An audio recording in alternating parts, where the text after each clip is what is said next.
Salut à tous et bienvenue sur Colt et Gaulois. Comme chaque semaine, je suis très heureux de vous retrouver pour une nouvelle vidéo où nous allons continuer ensemble d'essayer d'analyser et de mieux comprendre la culture des armes à feu aux US et notamment dans l'état du Kentucky où je vis aujourd'hui. Alors justement, cette culture des armes à feu, d'où vient-elle? Dans l'imaginaire populaire, on voit tous les Américains comme des gens qui sont passionnés d'armes, surarmés et surtout qui règlent leurs conflits à coups de flingue. D'où ça vient tout ça?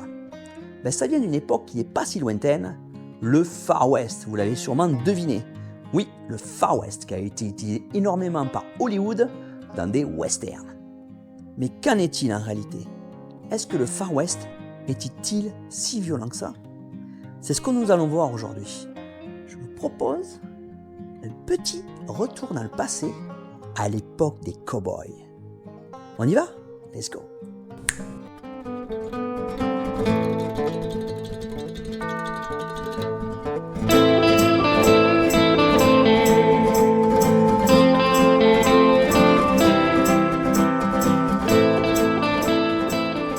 Alors, on vous a vendu le Far West comme un monde sans foi ni loi. Des duels à midi, des duels au coucher du soleil, des cadavres qui s'empilent dans les saloons, des attaques de diligence, des attaques d'indiens, bref, un enfer où même les criminels tirent plus vite que leur ombre. Et au milieu, quelques shérifs complètement dépassés qui essaient de faire respecter la loi. Ça, c'est l'image que Hollywood donne de cette époque-là. Mais si je vous disais que le taux moyen d'homicide au Far West était plus bas que ce qu'il est dans certaines grandes villes américaines aujourd'hui, qui était même beaucoup plus bas que dans certains pays d'Amérique centrale ou d'Amérique du Sud aujourd'hui. Et même qu'à la même époque du Far West, il y avait un endroit beaucoup plus dangereux dans le monde. Quand on parle du Far West, de quoi parle-t-on? Alors le Far West, c'était la conquête vers l'Ouest et ça a duré des dizaines d'années. Mais le Far West, tel que nous on le connaît, c'est vraiment l'âge d'or, on va dire, entre 1865 et 1895. Alors, bien sûr, c'était la conquête de l'Ouest, l'histoire des chemins de fer et bien sûr, des fameux cow-boys. Mais au-delà du cinéma et des BD, que disent vraiment les chiffres? Alors, on estime que pendant toute la période de 1865 à 1895, il y a eu entre 12 000 et 15 000 morts par homicide dans le Far West. Et là, on compte tout. Les duels, les assassinats, les bagarres dans les ranchs, les lynchages, les attaques de diligence, etc., etc. Entre 12 000 et 15 000 sur une période de 30 ans. Donc, si on fait à peu près une moyenne entre 12 et 15 000, on va partir sur 13 500 morts sur cette période-là, ce qui fait environ 450 homicides, décès violents par an. Vu comme ça, bon, ça peut sembler beaucoup ou pas beaucoup, mais vous allez me dire ça dépend de la population qui était inclue dans ce Far West. Donc on estime la population à environ 3 millions de personnes. Résultat, on est sur une moyenne environ de 15 morts violentes pour 100 000 habitants. Alors c'est quand même assez important, c'est clair, je ne vous le cache pas. Alors maintenant, mettons ces chiffres en comparaison. Hop, petit tableau ici, comme vous le voyez, donc le Far West, on va parler de tout le Far West, 15 morts violentes pour 100 000 habitants. Regardez les chiffres, les US aujourd'hui, on est à 6 morts violentes pour 100 000 habitants. La France, on est beaucoup moins, on est autour des 1,5 morts violentes pour 100 000 habitants. Mais maintenant, si on regarde un peu plus les chiffres, prenons une ville comme Chicago par exemple, aujourd'hui, à Chicago, on est entre 25 et 30 morts violentes pour 100 000 habitants, soit bien plus que le Far West. Et d'autres pays ont des taux encore plus élevés. Mais maintenant, revenons à cette période du Far West. Revenons sur ces chiffres de 15 morts violentes pour 100 000 habitants. Si je vous disais qu'à cette époque-là, il y avait un endroit en France qu'on aurait pu craindre beaucoup plus que le Far West, ou le Wild West comme ils disent ici. Il y a en France un endroit, tenez-vous bien, qui à cette époque-là, entre 1850 et 1900, qui était 3 fois plus violent que le Far West.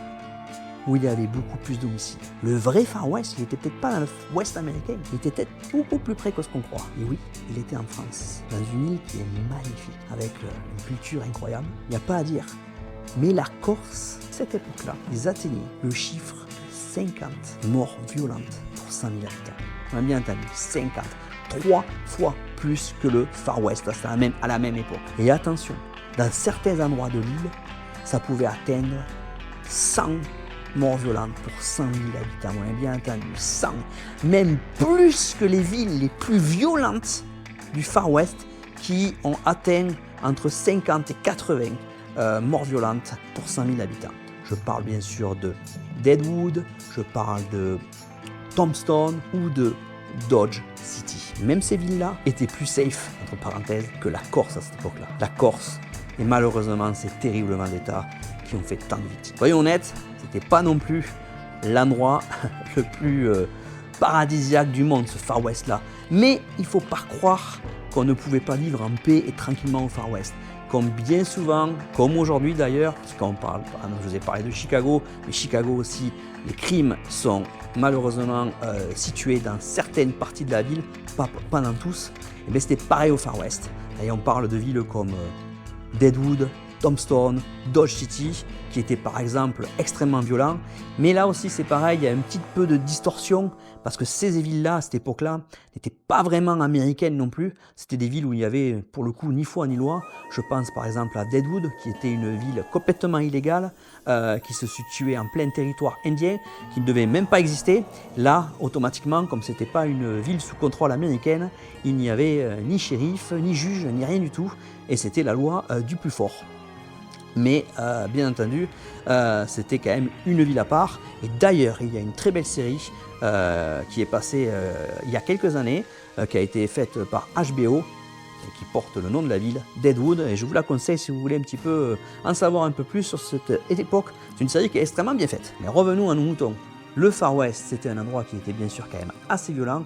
Mais il faut le savoir, dans la plupart des villes, on était quand même en sécurité parce qu'il y avait des forces de l'ordre, il y avait des juges et ils ont rapidement mis les choses en place pour que l'honnête citoyen puisse vivre en toute sécurité. Alors, pourquoi cette image ultra violente du Far West, plus que ce qu'il n'y était? Eh bien, tout simplement parce que les duels de cow-boys, les shérifs, les attaques de diligence, eh bien, ça fait vendre. Et que pour Hollywood, un cow-boy qui boit son thé tranquillement dans un saloon, ben, ça ne fait pas beaucoup d'entrées. Et aujourd'hui, certaines villes dans le monde entier dépassent largement les chiffres du Far West. Et pour ça, pas besoin de chevaux ou de chapeaux, pas besoin de duel. Parfois, un seul mauvais regard suffit. Alors la prochaine fois qu'on vous dit ici, c'est pas le Far West, dites-vous que peut-être c'était peut-être mieux le Far West. Bref, j'espère que cette vidéo vous a plu. On se retrouvera encore pour des vidéos sur le Far West parce qu'il y a beaucoup à dire. Clairement, l'imaginaire collectif donne naissance un petit peu à la culture des armes à feu aux US à cette époque-là. Merci le cinéma peut-être, mais c'est une réalité. Donc on va se replonger un petit peu dans les légendes de l'Ouest et on va essayer de casser quelques idées reçues. Et vous allez voir, il y a pas mal d'histoires qui sont super intéressantes aussi. Et c'est vrai aussi que par certaines histoires, on comprend un peu plus cette culture qu'on peut retrouver ici aux US. En attendant, je vous dis, passez une bonne semaine, à bientôt, à la semaine prochaine. Ciao!